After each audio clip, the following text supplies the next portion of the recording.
He thought she'd fade into the city's static, another face blurred by rain and glass, but she kept moving until the noise thinned and the sky remembered how to be quiet. The termination meeting had lasted 7 minutes. Clean out your locker. Return the badge. Restructuring. A word that sounded like furniture being dragged across a floor in an empty room.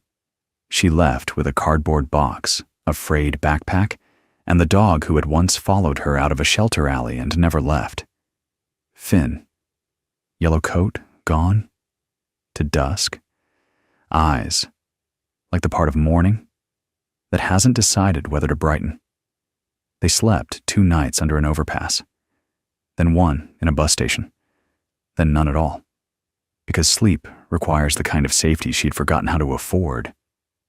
The letter came in the smallest possible kindness, a clerk at the shelter calling out her name, surprised to discover it belonged to a real person. Certified mail, edges worn soft by too many hands. Inside, a neat paragraph from a county office 3 hours north stating that, per probate record, 88415, real property parcel number 17B04 has transferred to next of kin. A map, coordinates, a note on the bottom like a human fingerprint left by the clerk. Looks like an old civil defense bunker. Current assessed value, $200. Taxes paid in full. She stared until the numbers disconnected from meaning, then looked at Finn. You ever slept underground? He thumped his tail against the floor as if to say, underground, overground. What matters is beside. They hitched with logging trucks and the kind of sedans that stop for dogs first and people second. The road stepped up the spine of a worn mountain where pines stitched the sky to the ground. By late afternoon, the rain turned to something thinner, like breath. The last mile was not a road at all, but a seam in the grass, the wind carrying the smell of iron and wet moss. The bunker squatted in a clearing, half swallowed by the hill, a concrete doorframe scabbed with lichen. A rusted steel hatch lay crooked on its hinges, as if a previous life had tried to open and then changed its mind. Beside the mouth, a yellow sign leaned at an angle. Fallout shelter. The triangle faded to a memory of hazard. She stood with her hands on the straps of the backpack and listened. Wind in pines like a low choir, a drip inside, metronomic, patient. Finn leaned against her shin. Looks like home, she said, and startled herself by meaning it. On the left of the doorway, someone had once stenciled numbers in black paint that now read like the shadow of arithmetic, 1961, 1964. She pushed. The hatch gave with a groan, the pitch of sleep being rolled back. The air that rose was cool and tasted faintly of coins and old paper. Her flashlight found stairs. Concrete, narrow, damp. The dog hesitated on the first step, then descended with more faith than proof. At the bottom, a short corridor opened into a single room lined with metal shelves. The relics of fear waited, politely. Water drums bulged from time. Boxed crackers stacked like tombstones.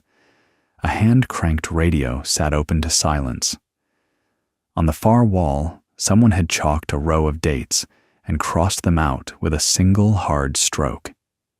She dropped her pack, then sank to the floor with her back against the cold belly of the earth until her breathing matched the bunker's slow pulse. Inherited, she murmured, tasting the word like a stubborn seed. She had never inherited anything but worry and Finn.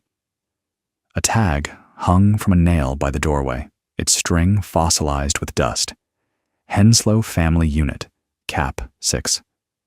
Beneath it, smaller letters, issued with gratitude by the Civil Defense Committee. Gratitude for what? For being afraid correctly? For obeying? She laughed, then apologized to the dark. Night came up from the ground instead of down from the sky.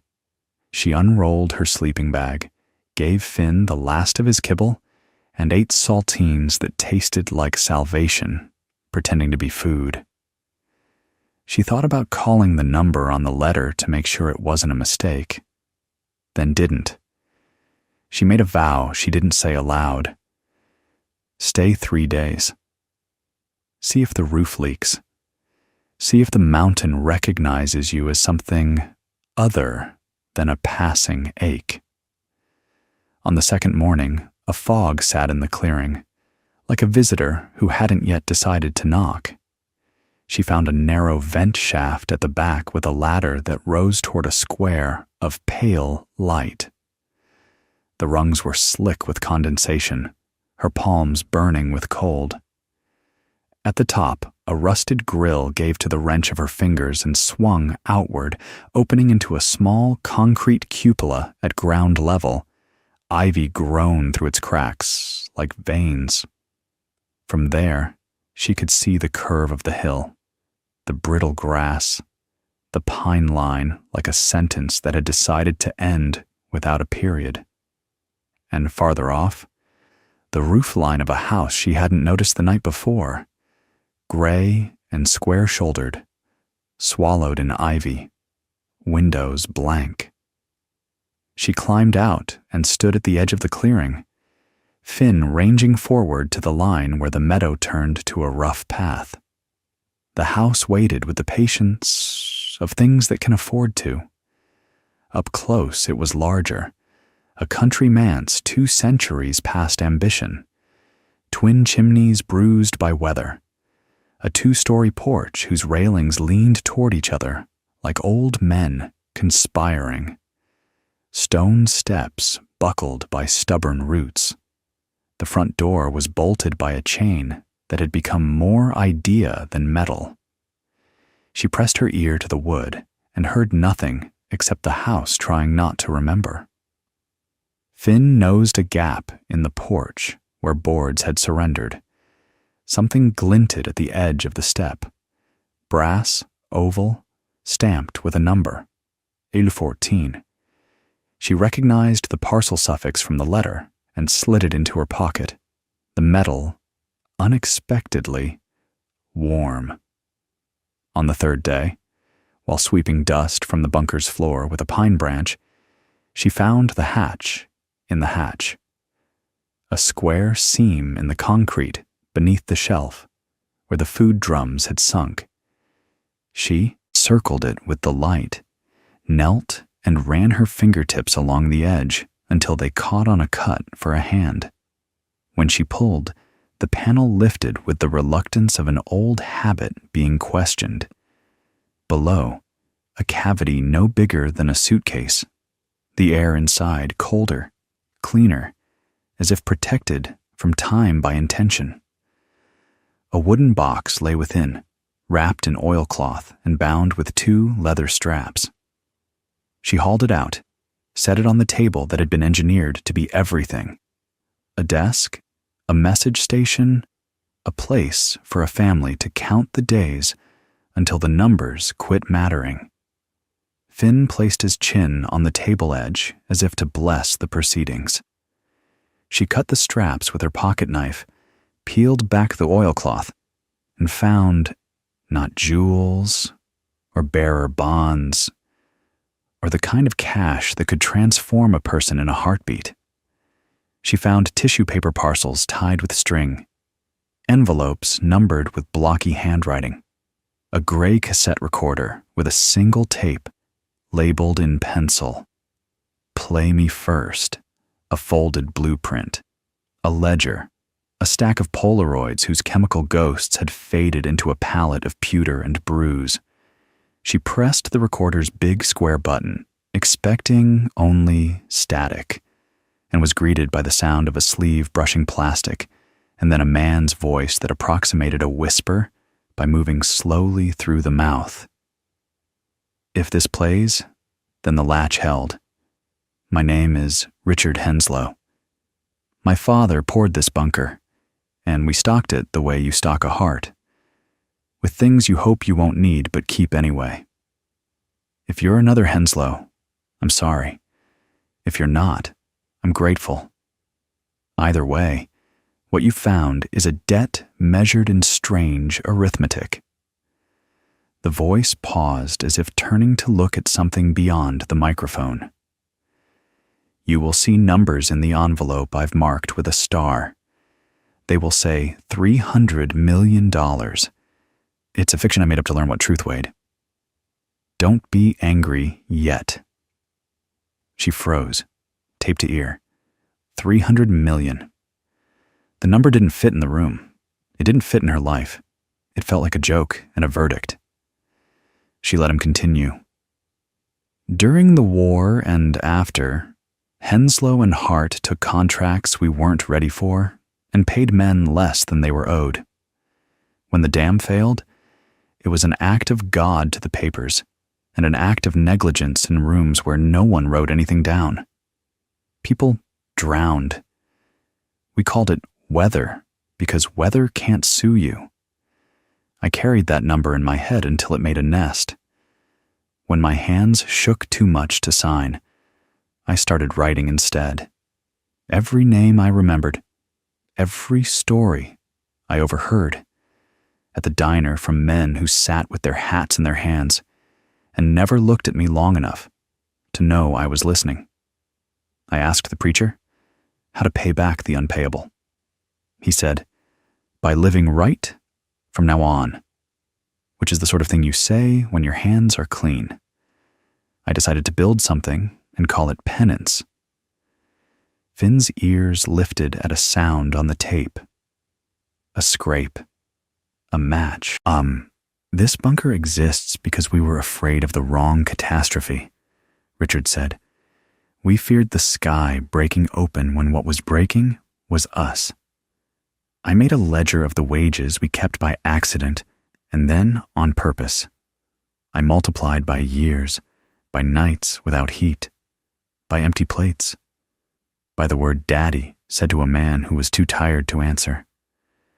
The number hit 300 million when the ink ran out. The recorder clicked, the end of one side. She turned the tape automatically, as if she'd been preparing all her life for this moment and required no instruction. If you're listening, stranger or kin, the schematics in that box are for a thing we never built, because I didn't believe people would come. My daughter did. She thought we could turn our fear into a shelter with windows. She drew up a plan for a school that isn't a school, a clinic that isn't a clinic, a kitchen where no one has to explain how hungry they are to deserve a bowl. The blueprint trembled in her hands, a cross-section of the bunker with airy additions that pushed back up into light, a long hall with skylights, rooms labeled quiet and warm and phone, a garden whose rows were named, not for vegetables but for verbs, sit, stay, breathe. We called it the unspent, Richard said, because money we hoarded went hard and cold, while kindness we never gave calcified into shame. I wrote to companies, to the city, to anyone, with a seal. I heard back from a boy intern who sent me a brochure for donor-advised funds and a nice letter telling me it's never too late to make an impact. Then I died. The tape offered a small laugh, unpracticed. There's not $1 in that box. There's something stranger. The ledger is a language people recognize. The blueprint is a prayer for carpenters. The stories, read them aloud if the lights go out. She stopped the tape and sat very still, suddenly aware of how the bunker held sound the way a hand holds water. She opened the ledger. Inside, names in careful lines, dates, notes, small sums at first, $32.50 shorted on March wages, $11 for a son's new boots, never bought. Then the math swelling into annotations that made her throat close. Multiply by winter of 59 3 times. Add the sound a man makes when he sees his pasture flood. Add the cost of Rose's hands, their tremor, what it took from her. At the back, a final page was devoted to a single line item. Our share of looking away, $300,000. Beneath it, in script delicate as an apology, "Dear whoever comes, measure this number not by zeros, but by doors you open." She cried the way rocks cry when rain goes on long enough, slowly, stubbornly, from the center out. Then she spread the blueprint on the table and smoothed the creases with her palms until the paper remembered that flat was its first intention. Finn pressed his nose to a box labeled "Radiator" and sneezed like blessing. She stayed. The staying didn't look like ceremony. It looked like sweeping the bunker a little each morning, propping the hatch with a rock, carrying buckets to the creek, setting a kettle on a camping stove that made water hot with the ruthless competence of machines that don't care who they serve. She carried the Polaroids up into the light. Men in hard hats, brown lunch bags, a girl with braids standing at the rim of a newly dug foundation, her hair caught in mid-laugh by a father's hand, a picnic on a truck bed where a boy held a harmonica as if it were instructions for joy. On the back of one, in the same careful script, "We didn't know we were the story." Each afternoon she walked to the house, puzzled over locks that had become metaphors, and found a way in, through a side door whose hinge had forgotten loyalty. Inside, dust lay like snowdrift. Paint hung in tired shirts from the walls. But in a cabinet by the stair, she found something that knocked the breath sideways.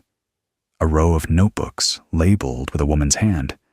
Eliza H., Year 1, Year 2, Year 3. On page 1 of Year 1. If the world ends, do we still owe each other the truth? I think yes. My father thinks maybe. This house used to be loud. I am drawing ways to make the quiet feed people. A blueprint's twin. A daughter's version that accounted not for plumbing, but for tenderness. She took the notebooks back to the bunker, placed them beside the box, and started reading them aloud, at night, like bedtime stories, for a place that had never been put to sleep correctly. People arrived the way need arrives, without knocking, in different languages, disguised as errands. A ranger with a twisted ankle asked for tape and left with a bowl of soup and a promise to return with a toolbox.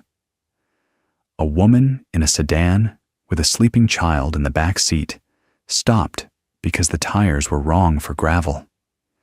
She said she was leaving someone and didn't say who. A kid on a dirt bike idled at the clearing's edge, pretending he was lost. She told them each the same truth. This was a room with a table and a kettle and a story that asked only that you sit. She didn't tell them about the number because numbers turn mouths into calculators. She told them about the ledger measured in doors. Word turned into rumor, turned into direction you could give if asked kindly.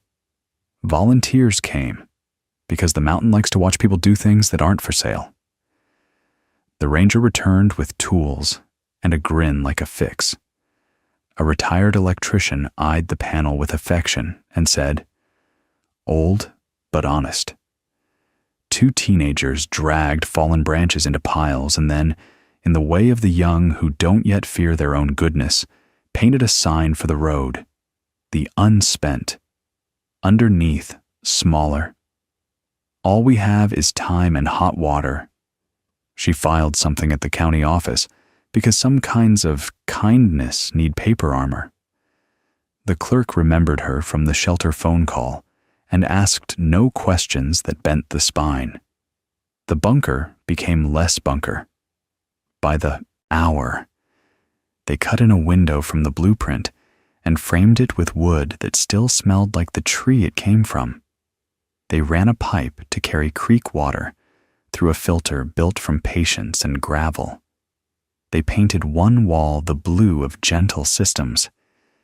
They labeled shelves not with nouns, but with the verbs Eliza had printed in a neat backhand: sit, breathe, mend, call.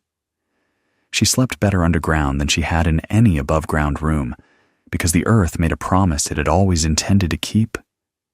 I will hold you up from beneath. One evening, a man in a coat too fine for the road stepped into the clearing trailing questions. He introduced himself as counsel for Henslow and Hart. Surprised, the name still had a voice. "We have heard activity on a family parcel," he said, as if activity were an accusation. She invited him down. He ducked his head under the hatch and stood inside like a person entering a church by mistake. He examined the blueprint, the ledger, the casseroles left by a neighbor who insisted food is a kind of screw that holds walls together. "Is there money?" he asked finally. Each letter weighed for court. She handed him the tape recorder and pressed play. He listened without interrupting. He looked at the ledger's last line a long time. He sat, a decision he did not seem to notice making. 300 million, he said, and in his mouth the figure wasn't a number, but a confession of having done math in the wrong currency. "We could," he began, then stopped. "What do you intend?" She surprised them both by answering without rehearsal. "To spend it." He waited, perhaps for a bank's name. She handed him a mug of tea. "On the things it was meant for. Doors, heat, listening. We'll never hit the number. That isn't the point." He looked around the room as if trying to memorize an equation that refused to be solved. "You'll be sued," he said softly, without threat, like a weather report. "By whom?" "By the past." She smiled in a way that made room for him to stay. "Then it can line up like everyone else." He did not stay, not that night, but a week later. A box arrived with his card and a note clipped to a stack of blank forms that would give them just enough shield to keep building. At the bottom, "My father fell off the dam.